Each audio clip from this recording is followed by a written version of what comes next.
Good morning, everybody, and welcome back to the St. Louis podcast. This is another great episode with myself, Eric Brown, president of iMedia, partner of Mogul Holdings. Today, oh my God, today, do we have some stuff to talk about? You're thinking, let's talk about Elon and... Nope, it's not what I'm going to talk about. Let's talk about American Airlines and these pieces of shit. Excuse my language. So let me tell the story and then explain to you all of the issues I have with this entire situation. So if you're in St. Louis, we got snow. What was it, like last Tuesday or something? So, a week and a half ago. This coming out on Friday, so a week and a half ago. So Tuesday at about 1 o'clock, we're flying out on American Airlines at 7:15 from Lambert. We have a connecting flight in I forget where, Charlotte. And then we were going to go down to Punta Cana. Going back, I should have just flown with my buddy on Frontier, but of course, I don't want to ever fly Frontier or Spirit, call it what it is. Should have just flown Frontier because my buddy got there and back one way, not connecting. All right, so we get a notification. There's 10 of us going on a bachelor party. 5 of us are taking American. The other half are taking Southwest. We get a notification noon, the day before we fly out, that American has changed our flight to 2:15, go to Philadelphia, spend the night, and then they'll fly us to Punta Cana the next day. And obviously all of us were like, are you insane? No one's going to do this. The only other option for a flight that day was 5:13 a.m., going somewhere, and not even going to Punta Cana, going to the other international airport in the Dominican Republic. Now, that airport is like 3 hours from Barcelo Beach where we were staying. So, of course, we were like, how can these be the only 2 options on American for that day? So, not only did they make it impossible, they made us cancel our flights, right? We had to. There's no option. We weren't going to go to another airport 3 hours away and hope to get some sort of ride in Punta Cana in the Dominican Republic, right? That doesn't sound fun. I don't want to do that. And no one else did either. And of course, American is like, you reach out to them. I was bitching. I was like, listen, this is entirely unacceptable. There's not even a flight this same day that's going to where we originally bought the tickets for. So, of course, I'm talking to customer service. They're like, yeah, we'll refund you. Reach back out to us after you come back from your trip. We'll get it taken care of. Here's some customer service number to do when you call them back. First of all, I'm like, why can't you just fix it right now? You're going to make me reach back out to do this. Number 2, of course, on top of canceling, now we had to find a new flight. And, of course, as you guys know, usually if you're getting a last-minute flight, you're paying out the ass. So now instead of me having a ticket to Punta Cana and back for $650 round trip, give or take, whatever it was, right around there, I was now having to buy a flight on Southwest for $400. Okay, $400. That was essentially the only option. I think I could have hit Frontier for like $350. Should have just done that. But so now we're having to fork out, $150 more than we would have already. Of course, we're all scrambling to, find flights for the next day, last minute. And, again, there's 5 of us. I got the last ticket on Southwest. That means we now have 4 people that have to figure out somewhere else how to get them. They all went Frontier. They all got there. Perfectly fine. So I buy the Southwest ticket, whatever. Get to the airport early as hell. I hate early flights, but we got it done. We go, we get to Punta Cana. Great. We're leaving Punta Cana. We get to the Punta Cana airport. When we're leaving, Punta Cana airport is hot. It's warm. And after however many days of drinking and not getting much sleep I was dying in that airport. Get on the plane. It's like a 5 o'clock flight out, something like that from Punta Cana. We're going to Charlotte. right? Connecting flight. We got like a 2.5 hour layover. Plenty of time, you would think, normally, if American did their job, which of course screwed me on the way in, might as well screw me on the way out. So land in Charlotte, about half the plane gets their bags fine. Well, then the conveyor belt stops, and, we're sitting there for over a half an hour. This lady comes out. It's like, oh, we had an issue with the belt or whatever. We need more time. Probably about another half an hour goes past. I'm not joking. I wait there for about an hour and a half for my bag. My bag does not come. Now, these other ladies were, this other group of ladies were coming back. They were hitting a different flight, but they were on the same flight back from Punta Cana, and they had the same issue. Now, luckily, they somehow found their bags. I never did. So now I've waited. I burnt essentially almost the entire amount of time I have to get to the flight. Now, you would think that Charlotte Airport at 10 p.m., because of course, you have to go back through security once you go in the United States. Like, thanks for making this just travel. I don't understand why they can't make this a better experience with how much money we're paying. So I'm like, okay, I guess I'm not getting my bag. They're like, listen, we'll probably find it. It'll probably be on this flight. We'll make it happen. So my buddies that I flew with are already, they've gotten their bags. They're already upstairs. They're in line for security. I go up, and no joke, the security line's probably an hour and a half to 2 hours at 10 p.m., 9:30 p.m., whatever it was. And I have to board in 20 minutes.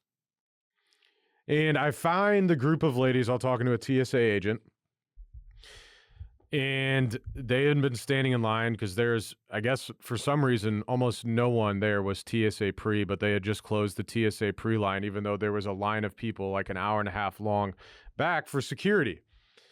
And so I'm standing there. We're standing there. There's about 10 of us because our whole flight, or essentially half our flight, got screwed when it comes to bags because it took an hour and a half to get the bags. So now everyone's rushing to their flight, connecting flight. And a lot of these people, myself included, would have been essentially stranded in Charlotte if we didn't bitch enough to TSA, didn't bitch to the cop that was sitting there. And the cop's like, this place is ran terribly. It's an embarrassment. He's like, TSA doesn't know how to do their job. Charlotte International Airport's terrible because this is a problem on a daily basis and they do nothing about it. Because the secure line's going through like the whole lobby. I'm like, what the hell is going on? So thank God we essentially raise enough hell that they get us through, TSA pre, and no joke, I get there, the plane's boarding. So had 2.5 hour layover that turned into no layover, running to the plane. And of course, I talked to, the American Airlines people and the baggage people. I'm not joking, could not care less. Could not care less. Could not care less. I don't know how many times I can say that. It was insane. It's infuriating when you're paying how much you're paying. You're traveling. Traveling already sucks on an airplane. No one has any room. You get fed a little fucking snack, a little Triscuit bar. And they give you, one soda or one water, a cup of coffee, or of course you want to buy beer, you can. They hardly even come up and down the aisles now. I feel like flight attendants mainly just sit in their seat. I'm like, does anyone care anymore? Realistically, I'm serious. When it comes to customer service, does anyone really care anymore? Because it doesn't seem like these airlines do. So, of course, I land in St. Louis. They don't have my bag. My bag didn't come. And now I'm worried that I'm going to have to remember all the shit I brought in my bag. I'm going to buy an AirTag now just to put in my luggage. Like, that wouldn't have really, I don't know if that would have made much difference in this circumstance. I'm also going to take a list of everything that's in my bag before I go anywhere and take a photo. That way I know what goes into my bag, and if it gets lost, here's everything that's lost. Because I brought a good amount of stuff down to Punta Cana.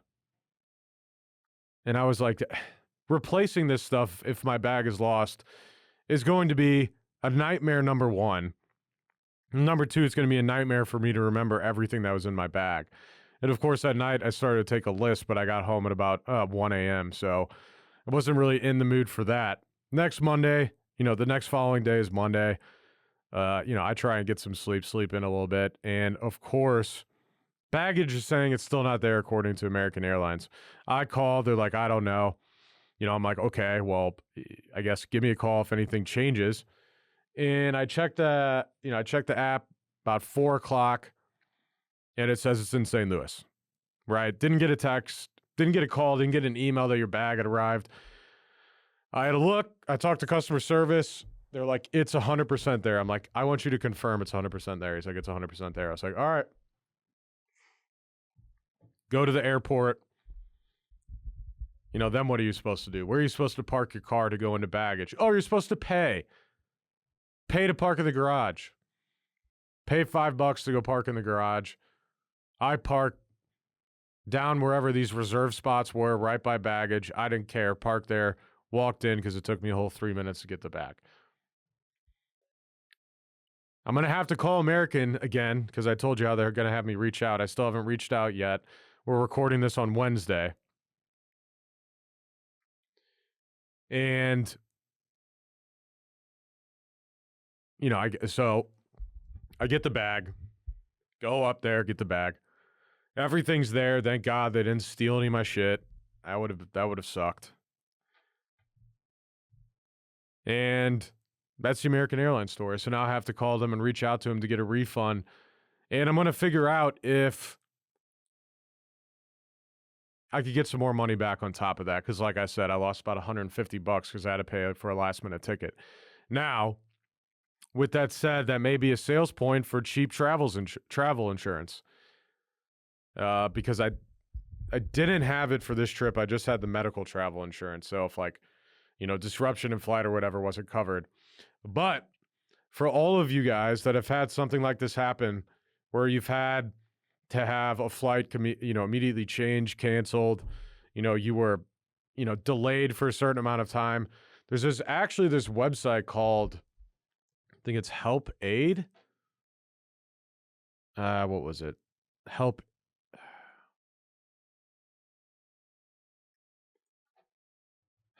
Aid for airlines.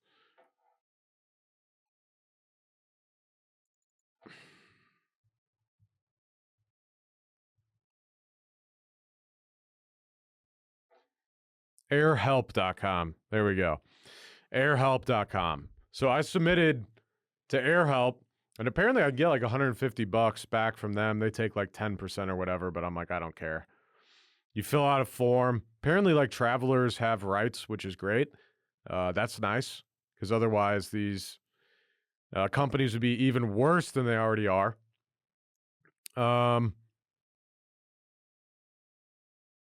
And we'll see if I can get some money back that way. But American Airlines,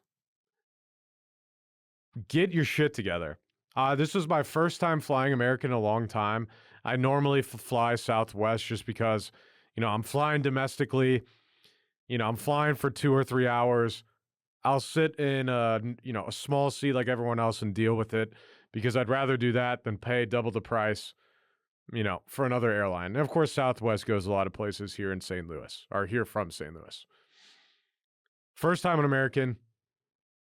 I'm going to be flying with them to Rome and back as well later this year with my family. So hopefully that all goes smooth. I'm laughing because I know, God, I'll get a last-minute cancellation for an international flight. Have to pay $5,000 to get it done. Do have proper travel insurance for that, though. So hopefully that won't happen. Now, the other thing on top of that, talking more about customer service, it was actually amazing in Punta Cana. We were at Barcelo Bavaro Beach. My recommendation is don't go there. I'm not joking when I say, what was the name of the steakhouse? This Steakhouse Santa Fe, Barcelo Bavaro Palace. So there's the beach and then the palace. One's adult side, one's kid side. Should have just stayed on the kid's side because everything was open way later. On the adult side, it's like 10 o'clock. Good luck getting room service for water or anything else that you would need. They gave us 1.5 liters of water on a daily basis in the room, which, of course, when you need that for coffee, for just drinking it, for brushing your teeth and doing anything else, because, of course, you don't want to use the tap water. At some point, it becomes, why am I being rationed on water? When I went to Cancun last year for a wedding, my buddy's wedding, Evan, who's been on this podcast, we were at a resort. I think it was a little bit more expensive, but maybe a couple $100 more for the same amount of days. And I could get room service at any time I wanted, water whenever I want, anything I needed at any time I could get. And I feel like that's what you kind of expect when you're paying for an all-inclusive resort. I also didn't even have a swim-up bar on the adult side. I'm like, what is this nonsense? Front desk people were terrible, awful, didn't care, literally couldn't care less. I feel like the only people that sort of cared were the bartenders and things like that, but that's because, I brought a bunch of $2 bills down and was throwing them around, throwing $2 bills around like nobody's business. And if you pay them, they care. But some of the room service, didn't care. None of these people cared there. And I feel like half of the reason they didn't care is because we were English speaking and not Spanish speaking. There was actually an insane amount of, like, one of the biggest differences I noticed going there when we went to Cancun is that there was a lot of those people there were, there are some Americans and Canadians, but they're mainly from not America and Canada. And it really made me miss Americans because I don't know. I don't know where a lot of these people were from. I don't want to talk ill of other countries because I don't know customs, culture, manners, and things like that.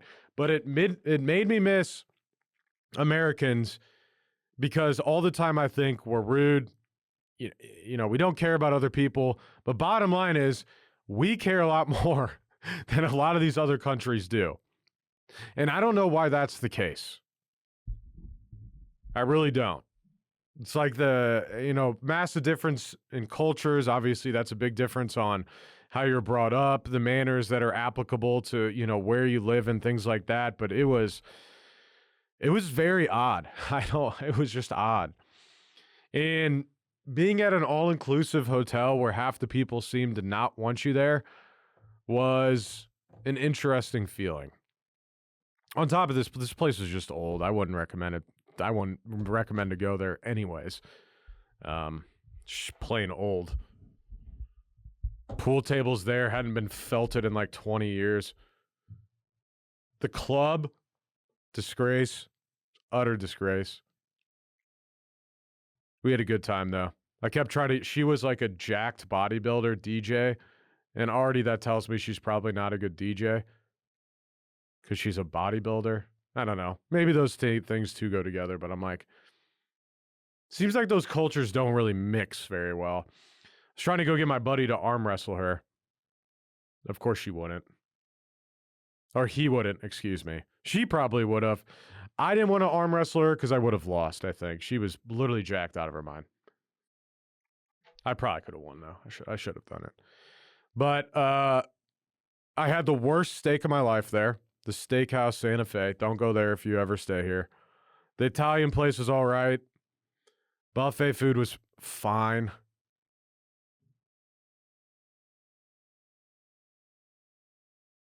It was fine. That's my description of this place. It was fine. My problem is I traveled a long way to get there, and I wanted better than fine. Especially when, say you only travel for fun. Average people probably, once a year, once or twice a year. It's like you have to spend your time wisely. Now, I'd be a lot more upset if I wasn't there for a bachelor party with all my friends. That in and of itself made it way better.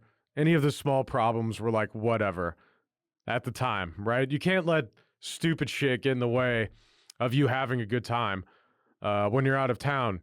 But now that I'm back, I can complain all I want. I should reach out to Barcelo, because Barcelo themselves, and actually maybe this is why, I think they're a Spanish-owned, second largest chain in Spain and one of the 30 largest in the world in number of hotel rooms. It currently has 208 4- and 5-star city and holiday hotels. Listen, 4- and 5-star. This hotel, the adult side was considered 4. The kid side or family side was 5. But I guess what does that really mean when the rooms are 20 years old and the bathroom is literally made for a small human? I'm not huge by any means. I'm 5'11", I weigh 180. And, the bathroom and it's just... One morning, we didn't have working water and working electricity. I don't know what was wrong.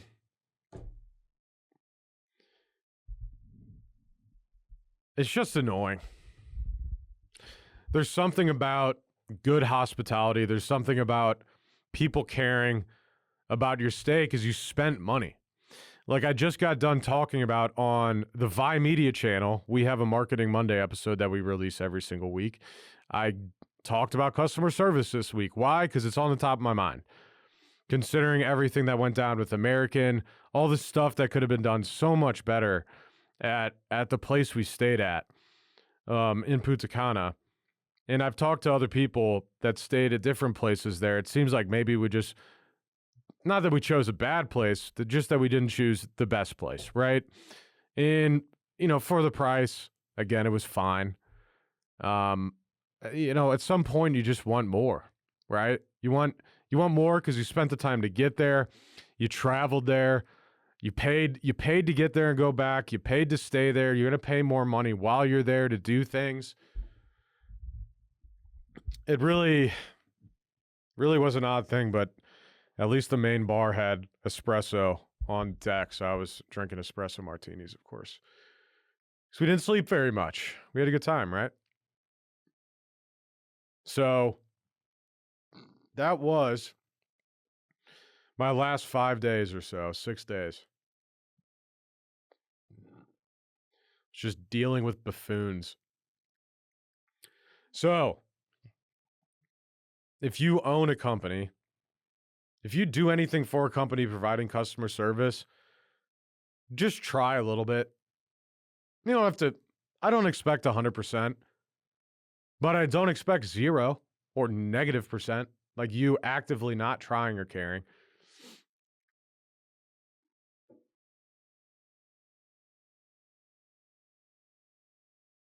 So, with that said, what did we learn from this? Well, I learned that American doesn't care. American Airlines. So I will be canceling their credit card that I used, that I opened for the Rome trip to get points. And then, of course, was like, hey, I have an American card. It's cheaper than Southwest to go down there. And I have a Southwest card as well, but it was cheaper than Southwest to go down there. So I was like, why not use American? Well, let me tell you why. Reverse this video about 15 or 20 minutes and listen to what I just said. That's why. And I get it. Americans overworked. Working in baggage probably sucks. But it's your job. If you don't like it, go do something else. It's just aggravating. I don't understand why this is even a hot take. It's not. I'm telling you, these women in front of me were furious. What I learned is you pretty much make a big enough scene, they might get you through. I was about to, so keep in mind, I didn't have my bag, right? So if I were to have to spend the night in Charlotte, I would have had what was ever in my backpack, which would have been,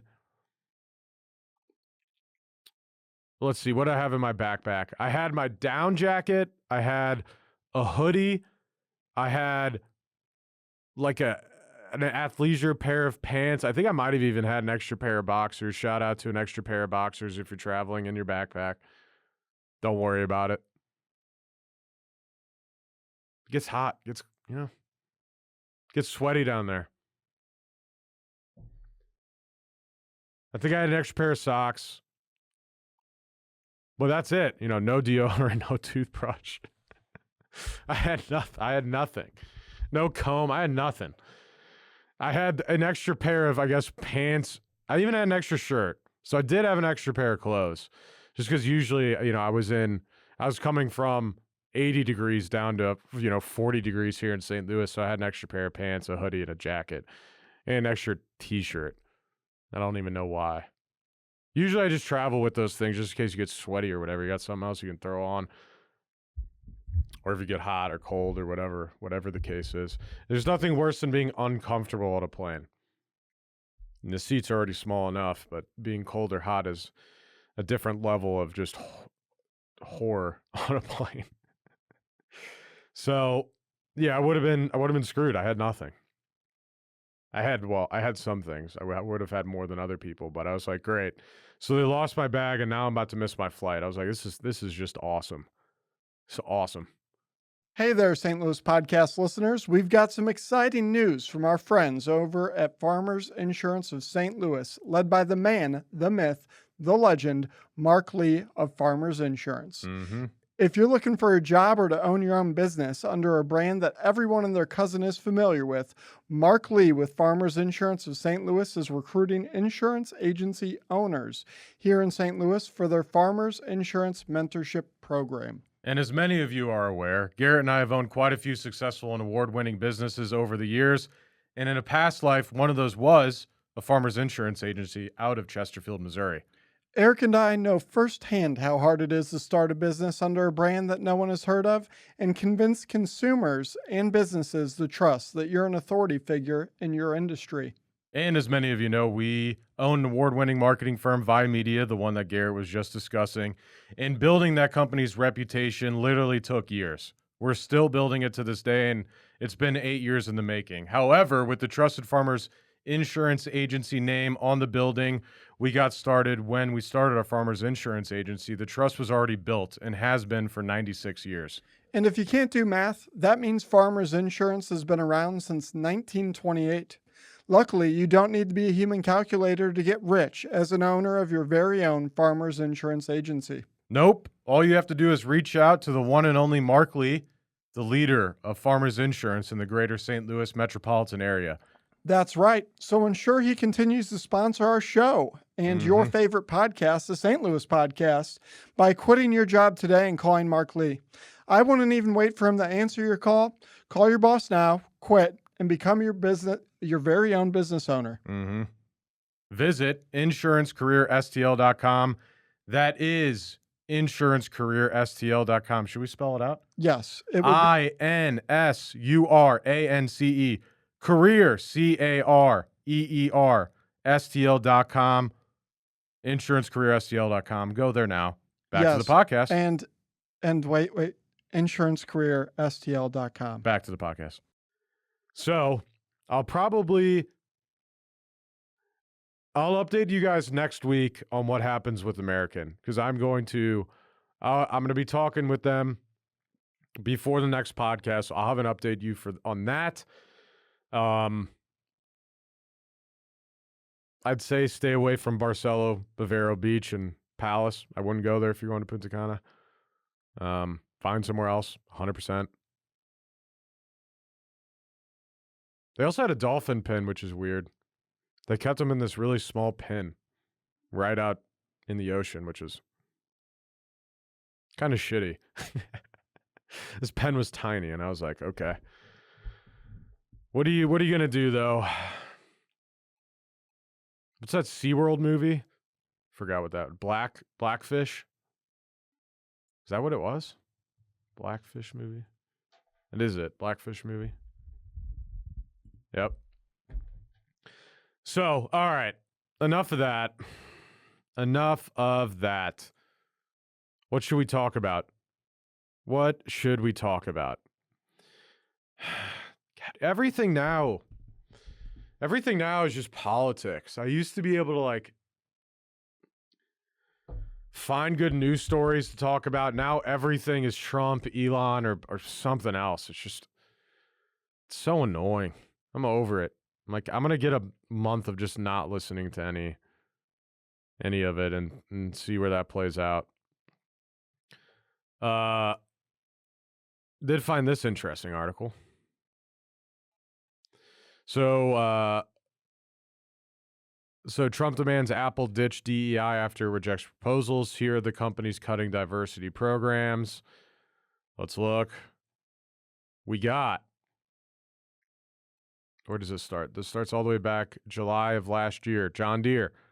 It would no longer support culture awareness events like pride parades and would audit company documents to remove socially motivated messages, adding that diversity quotas and pronoun identification have never been company policy, though it said it would continue to internally track employee diversity.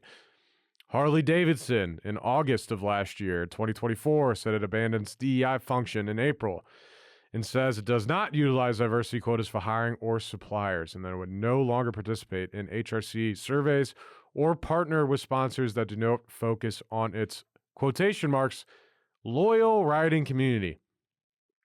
Jack Daniels manufacturer Brown-Forman's one of the largest manufacturers of whiskey, if not the largest. I think they're might be second or third. I know MGP's up there. Told its employees it would no longer tie executive compensation to DEI progress, remove workforce and supplier diversity goals, and cease participating in the HRC index.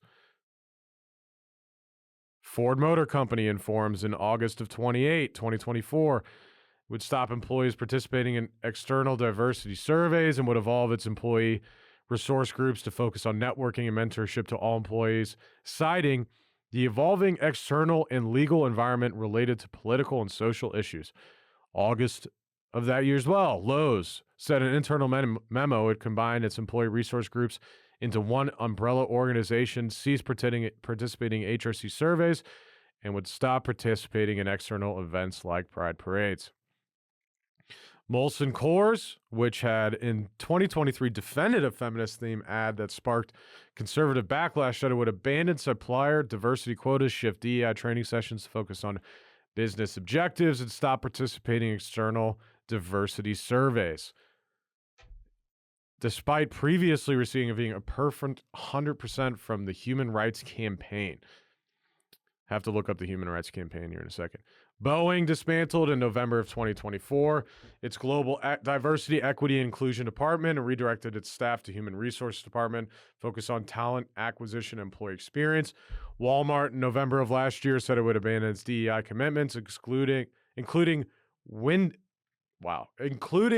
down a Center for Racial Equity nonprofit and founded in 2020 with a $100 million 5-year commitment, ceasing third-party sellers from offering certain LGBTQ-themed products on its website, no longer participating in the HRC as well, and phasing out the term diversity, equity, inclusion. January 6th, McDonald's announced it would abandon specific diversity targets. January 10th, Meta said in a memo the company ended several programs intended to increase its hiring of diverse candidates, including its equity and inclusion training programs, after Janelle Gale, Meta's vice president of people, said the legal and policy landscape surrounding DEI efforts in the U.S. is changing. Amazon, January 10th, said it would roll back what it called outdated programs and materials in an internal memo, though it did not specify what would be discontinued. The FBI confirmed in a statement to Forbes that it closed its DEI office. Target, January 24, which had already curbed its LGBTQ pride merchandise line, is in response to conservative backlash, announced it would pull back on racial hiring targets, ending its racial equity action and change program, and cease participation in external diversity surveys, blah, blah, blah. This was based on many years of data and effort to step in with the evolving external landscape. you'd see a lot of the words they use are just bullshit. Evolving external landscape.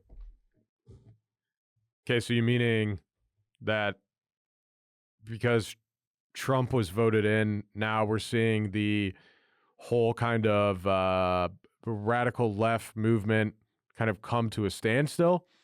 Or was it because we all bought into DEI based on the fact that DEI in what was it called? Environmental, so ESG. Well, ESG, but DEI is underneath the ESG, but ESG was essentially started in order for fund managers to put these companies that met certain requirements into a fund that they would make more money off of. So you would have a normal fund with non-ESG companies, for example, where you would pay, say, 2% a year. Or you could have the ESG DEI fund where you can, where they would charge more money for you to invest in.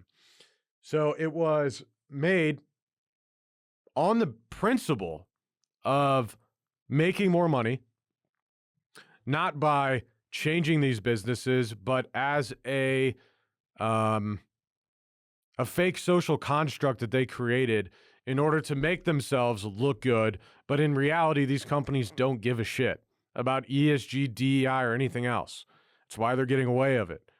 They didn't care in the first place. They only did it because of social issues that were happening at the time, right? And you could look it up. You could actually look up where ESG started from. I believe ESG started from McKinley.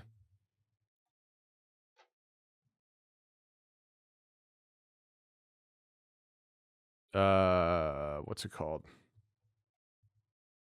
McKinsey, excuse me. Consulting ESG.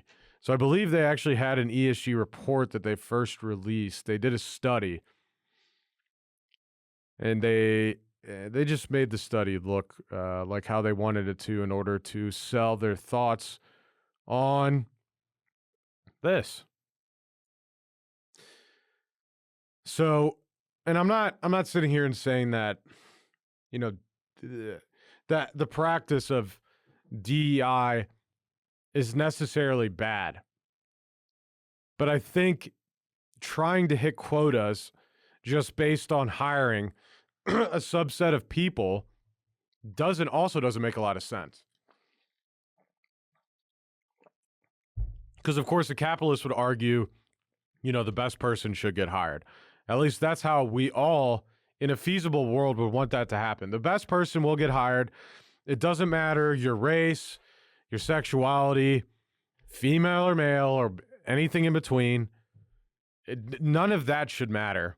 The only thing that should matter is how good are you at your job? What is your experience? What is your expertise? What is your background? That's the only things that should matter, right? But we were almost, I feel like, sold into a belief that we need these programs in order to happen, in order to make sure that the disenfranchised people are getting jobs. And maybe there's an argument for that, right? Maybe there is. There probably is. But with that said, is that fair to everyone else? Like, even when it goes back to getting college scholarships, if you put me and, let's just say, an Asian guy applying for a scholarship, we have the exact same, we have the exact same grades. We did the exact same things in school. We had the same organizations that we were involved in. In the past, at least, I don't know if this is still the case, probably is, he would have a hell of a lot more likely chance. Even if his parents, again, let's just say our parents make the same amount of money too. More likely than not, the Asian is going to get the scholarship for that, right? Over me. And the argument would be from the school that we need a larger percentage of X. And I get that. But also, you're killing chances of other people that just because their color of their skin are now not getting those scholarships, even though at times they are not only equally qualified, but more qualified for that scholarship than the person that would have gotten it because they're not a race or a sexuality that the school wants or the school needs, right? And I don't think that's a hot take to say either. You know, there's two sides of the sword here. And I feel like a lot of this was pendulum swinging too far. And now we see the pendulum swinging back. And maybe it's going too far the other way again. I don't know. I think we need to find some sort of common ground here where, you know, we have ways for these people to get jobs. Well, we're not just choosing people based on the color of their skin, their sexuality, if their gender, right? You're simply doing it based off of who is going to be the best person for this position. And I guess then the argument would almost be, well, you know, the hiring manager or the owner is racist or whatever. They only want to hire people that look like me. Or you're a black-owned business and all you want is African Americans, right? And that might be the case some of the time, but I think in this society we're getting to a point where, especially I'd say people like millennials and those under, have a good understanding of this. And I think Gen Z even more so because they grew up with the internet and are able to see the bullshit, whereas a lot of millennials will sit on the internet and just be, how do I say this, politically correct because they think that's the only way. And we're slowly starting to see that now, right? I'm 31. And, you know, I feel like the people that are like 30 to 33 are the worst at this. The ultimate worst. And then you got Gen Z, it's like, who cares? What are you even talking about? I don't care about that.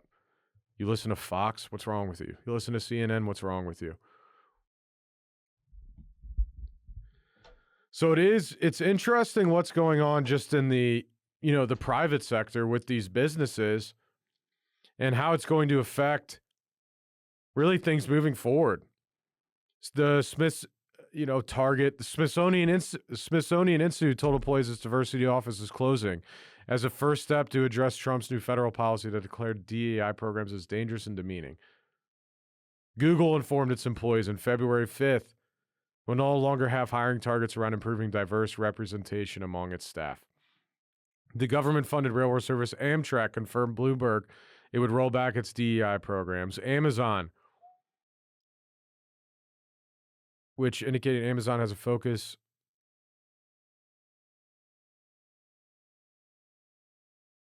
Interesting. Professional Accenture. It's a large company, business consulting. NPR first reported more than a dozen companies have pared back or removed altogether references to DEI, including Pepsi, GM, Google, Disney, GE, Intel, PayPal, Chipotle, and Comcast.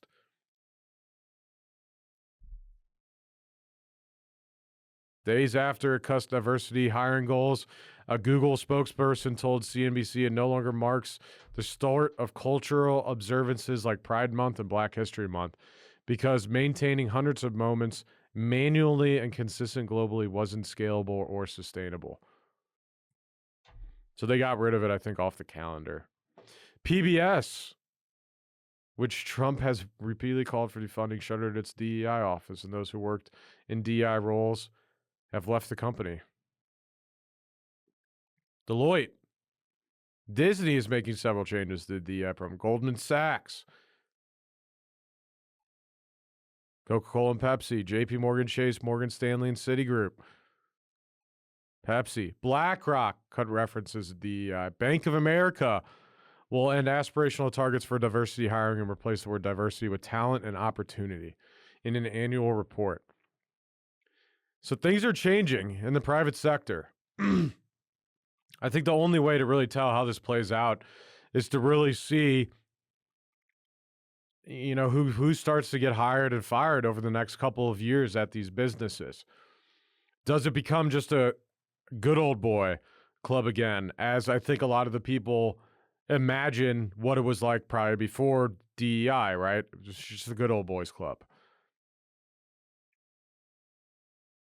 Which I don't know if that was the case. Could be.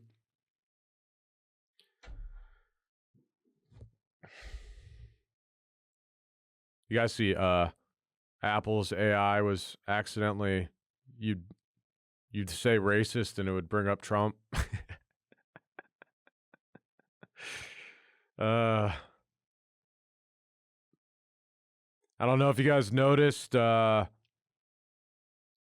bunch of services were down today.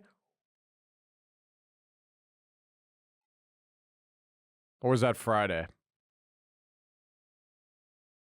Yeah, Instagram, Amazon, Slack, Facebook, Messenger, Facebook, Amazon Web Services. I mean, everything was down across the board.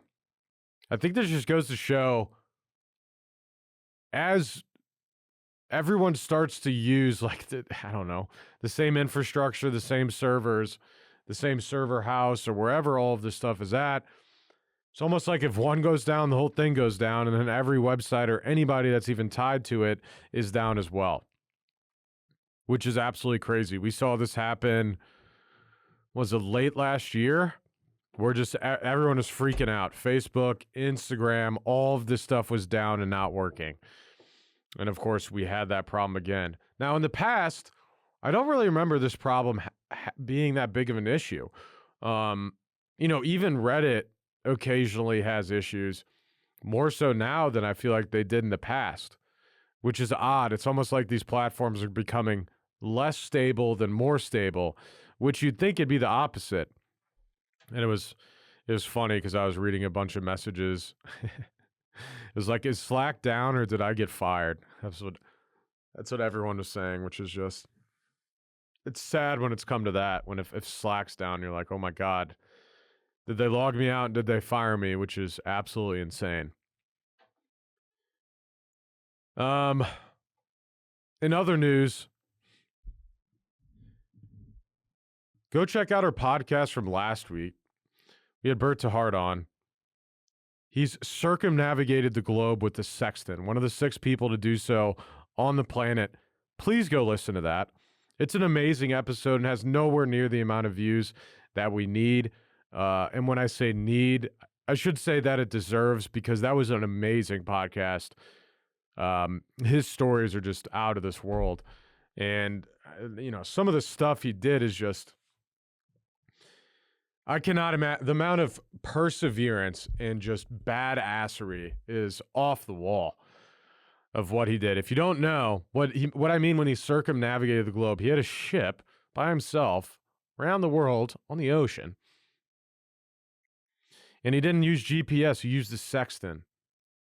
If you don't know what a Sexton is, I'm going to say it, not going to say it again. Just go ahead and look it up. I feel like if I say it one more time, YouTube's going to demonetize me.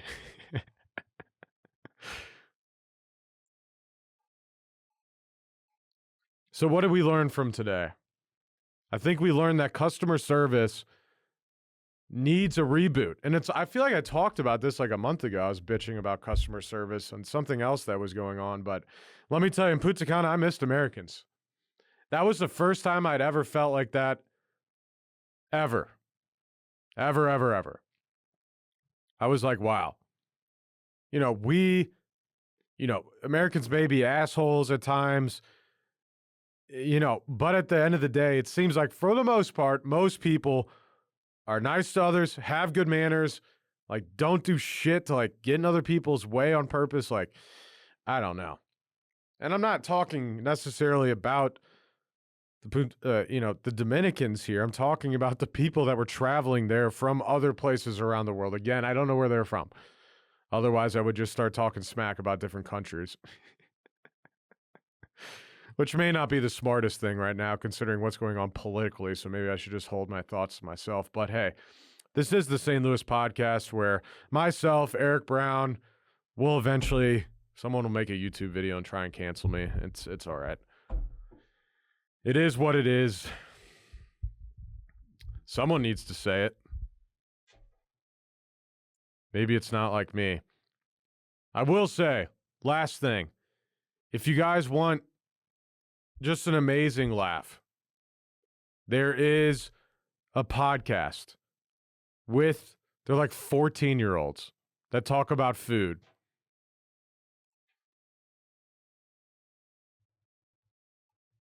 Hold on, let me look this up. What is the podcast called?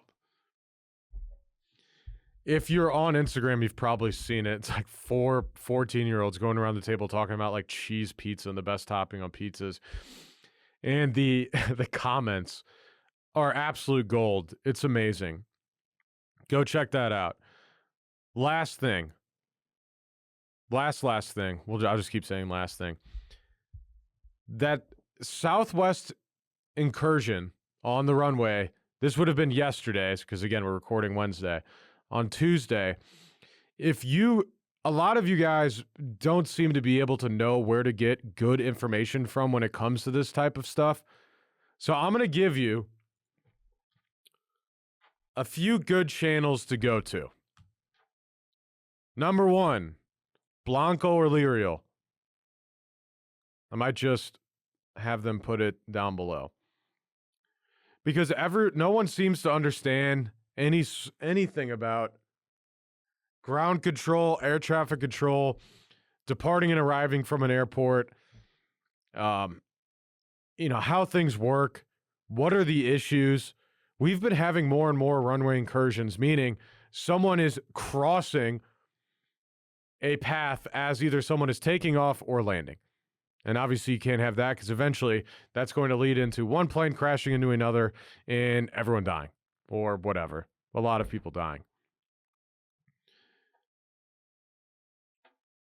The Delta flight's insane. Now that news is coming out about that, it seems like potentially the woman co-pilot should not have been landing in those conditions. Number 1, because she really didn't have the hours, and I think she was still on like a reserved what do they call it? TRP, transportation. Whatever. They have some sort of license or certificate to fly. She was on like a restricted one. In those type of weather conditions, you would think that someone that is not that experienced, that does not have that many hours, you would think in that type of landing at that airport at that time with the crosswinds, which were insane, and also the runway not being completely clear, there was blowing snow and just a little bit of snow on it. You would think you'd want the pilot in charge, the pilot in command, not the first officer, to land that plane in those conditions. And that did not happen. Instead, she just kept going straight, literally flew straight in the ground. Watch the video. It's insane that all those people survived. Thank God, because we didn't need another plane crash with people dying this back to back. Like, that's absolutely insane. But Delta pilot, that was both of their faults. I'm not going to blame it on her because the pilot in command, it's your ship. Responsibility falls on you. With the runway incursion, this is actually not ground control or ATC's fault.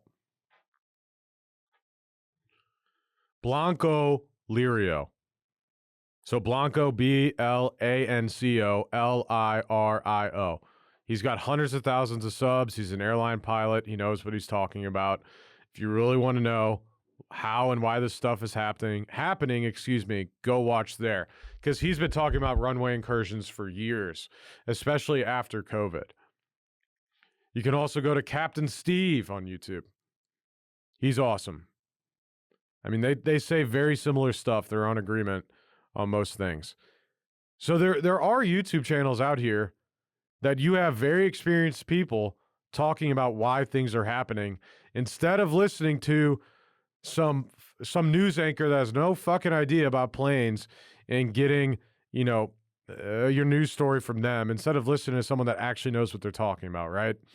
Who are you going to listen to when, you talk to someone about digital marketing? Well, hopefully it's not some news anchor that doesn't know anything about digital marketing. Hopefully it's someone that owns or does digital marketing, right? Same thing here. Not that hard to understand. Last thing, shout out Severance Season 2. Beginning was a little slow, but that last episode from last week was insane. Stuff's about to come to a head here. If you don't have Apple TV, I will say it right now. I think it has some of the best shows on TV at this moment. Like, I canceled pretty much everything besides Apple TV and Netflix just because Netflix, I don't know. It's cheap. I'm on a family plan. Whatever. Some of these other guys are just too expensive for what you get. Like HBO Max. Just insane, some of these streaming services. So shout out to Severance. Amazing season. Also, if you haven't watched Silo on there, highly recommend that show as well. Check it out. That's all the time we have for today. I hope you guys enjoyed my stories. I hope you guys get a good laugh out of it. I hope you learned don't fly American if you need to. If you guys have horror stories about traveling and it's on Southwest, because I don't have a bad story, leave them in the comments. Let us know. You have any good stories, let us know. You disagree with my hot take on American, let me know.